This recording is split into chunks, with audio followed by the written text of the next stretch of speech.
Mike Smith, welcome back to another Maya tutorial. This time we're in Maya 2017 and I'll be showing you how to set up a basic light with the Arnold render view. So you can see here I've got just a floor and an object to light up, and I've already put a light in. Now that's a spotlight which you can access by going up to your shelf and then selecting the rendering tab. And the spotlight is this one in the middle. It looks like a torch. You can try any of the others, but I'd recommend a spotlight just to begin with because it's versatile and it's easy to understand, and there's lots of different settings you can play around with. Now when you select a light, it will appear in the middle of the grid in your scene by default, and you can move, rotate and scale that just like any other object using your usual tools. I've already moved this, and if I just zoom in a bit closer, you'll see the spotlight is a cone shape, and the cone represents how spread out the light will actually be, and the arrow is the direction of the light. And you can select a light either by clicking on it in your scene, or go to your outliner and you'll see your lights will appear in here. You can title them something different if you want to. In this case I'll just leave it at Spotlight 1. And now we're going to have a look at some of the settings. So we're going to go to the attribute editor, make sure your light is selected, and you can either find your attribute editor from the tab on the right hand side of the screen, or it's this icon in the top right corner. Now before I go further, I'll point out if you're using Maya software or Maya hardware to render your lights, you'll just need the settings at the top here, as well as your shadows drop down menu. If you're using the Arnold render view, we just use the settings at the top here and then the Arnold drop down menu.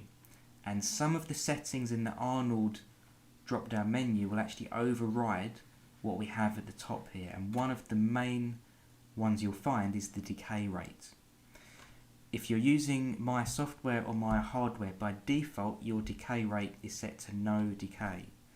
So your light has the same intensity or the same brightness no matter how far away it is from your object. So an object in the foreground and an object in the background will be lit up at the same rate.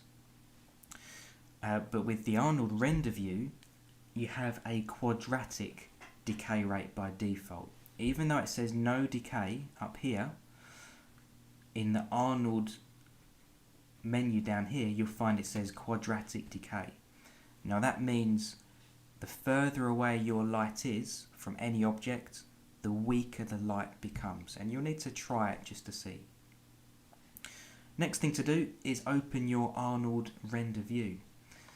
Now Arnold is a plugin that is with Maya 2017 by default. When you download it and install it, it's already there, and it should be at the top of the screen. We have Arnold and then Arnold render view. If it's not there, we just need to turn the plugin on, and we can do that by going over to Windows, Settings and Preferences, Plugin Manager, and if you scroll right down to the bottom, it's the third one up, called mtoa.bundle. Tick loaded, click on refresh, wait a few seconds and then close, and you should see Arnold at the top here. Go to your Arnold render view and you'll find by default it's just black. We don't really get anything because there's a decay rate. So by default the light is too weak, it's not bright enough, the intensity is too low. So if you select the light, have a look at your attribute editor, and we need to increase the intensity. You'll find you might have to type in quite a large number. It really depends how far away the light is from your object. So try 100, maybe 1,000. You can see here with 100 I've got something showing up. Let's just try 1,000. And I've got something I can work with there. When you move around here in my perspective view, you can actually see it renders the whole time. So I can keep moving and I can adjust my settings and it renders live. If you're using Maya hardware or Maya software, you basically just click on your render button at the top here and you have to wait a few seconds each time. Now with the Arnold render view, like I said, by default there is a decay rate. So you can see the first part of the light here, the part of the light that's closest to the source, is much brighter than in the background. So you can see there's quite a big difference. The light really decays, it weakens the further away it gets. Now just to run through some of the settings with the spotlight, we've got the cone angle, and you'll see when I adjust that, if you have a look at the light just to the left of my screen, your light becomes much wider, and as it renders we can either have a very focused spot with a small cone angle or increase the cone angle and it really spreads out, and you can even fill an entire scene with that.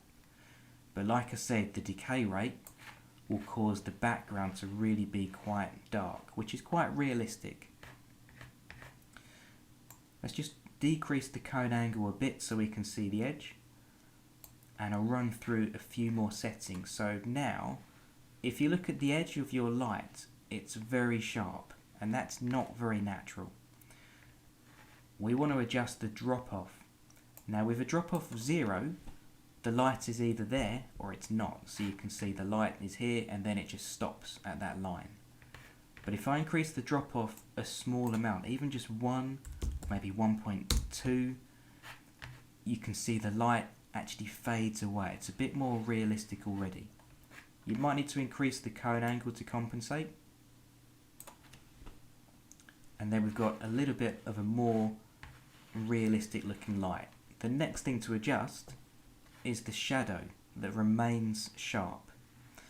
Now like I said, if you're using Maya hardware or Maya software, you just go down to your shadows menu here, but since we're using the Arnold render view, we're going to go straight down to Arnold, and I'll just expand that menu and let's have a look in here. So I won't go through everything, there's quite a lot you can have a look at that you can try when you get a chance, but just to adjust a few things. So our decay rate, like I said, by default is quadratic. If you change it to constant, you'll need to lower your intensity down to about 1, maybe 1.5, and you'll see quite a big difference. It looks quite unnatural when at constant. So I'll leave that at quadratic, and it's here, the samples and radius that I want to adjust. That is our shadow settings. The radius is very much like the drop off. So with 0, we have a very sharp edge. If I increase the radius a bit, let it render, and you can see that shadow is a bit softer, but it is quite pixelated, it's quite grainy, because our samples are only at 1. If I increase the samples, maybe to 3 or 4, let it render, and you should see it renders a bit smoother. Now, if you do increase the samples quite high, it just takes longer to render. There's a point where it's no longer noticeable, and it just takes forever to render. So just keep that maybe between 3 and maybe 6 or 7, and you should get a nice quality shadow. A few more things to play around with. You can of course turn your shadows off. So if you had multiple lights, maybe just one of them casts the shadow and the other one doesn't. So you can turn your shadows off. You've got your shadow density at 1, it's quite black. If you turn that down, you can see your shadow is basically just a bit lighter. But I find the top end of that is a bit nicer just to actually learn how it looks, so you can see it a bit clearer. Finally, there's other things you can experiment with, like colour temperature at the top here. If you tick that, you can really change the colour of your light. So if you understand the difference between a daylight, a tungsten light, or a fluorescent light, or even a halogen light, you might understand colour temperature. If not, it's something else to research into. Also, if you have a multiple lighting setup, as well as turning the shadows off, you can also turn off things like specular. So if you have a shiny object, the specular is the highlight where the light is bouncing off. You might want to turn that off all but one light. And I recommend with your lights, once you play around with one, take notes, maybe take a screenshot of your settings, and then start adding more than one light in. A lot of people make a mistake where they put loads of lights in and it's really confusing to see what's going on. So just try one at a time. Try and make it look realistic. Make some notes, save it, and then move on from there.